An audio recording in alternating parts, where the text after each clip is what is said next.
ఈ భారతదేశంలో ఎన్నో రాష్ట్రాలు. ఇటీవల ఏర్పడిన రాష్ట్రం పేరే తెలంగాణ.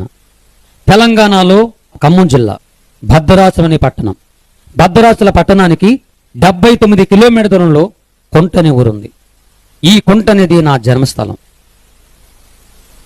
ఆంధ్ర, తెలంగాణ, ఛత్తీస్గఢ్, ఒరిస్సా ఈ 4 రాష్ట్రాల సరిహద్దు ప్రాంతమే ఆ అడవి ప్రాంతం.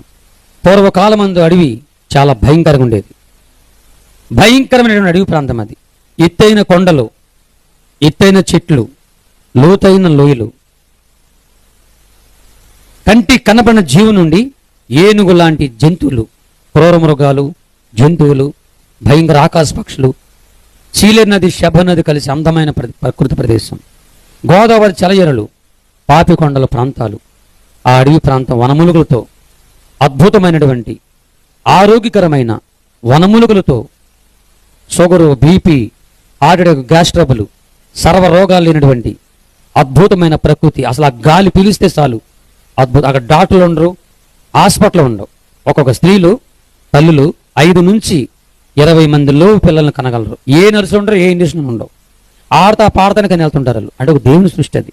ఆ అడవి ప్రాంతంలో సాధులు, సన్నాసులు, దిగంబర సోములు, అఘోరులు, మాంత్రికులు, దెయ్యాలు, భూతాలు, పిశాసులు, అడవిని కాపాడే ఫారెస్టు పోలీస్ ఆఫీసర్లు,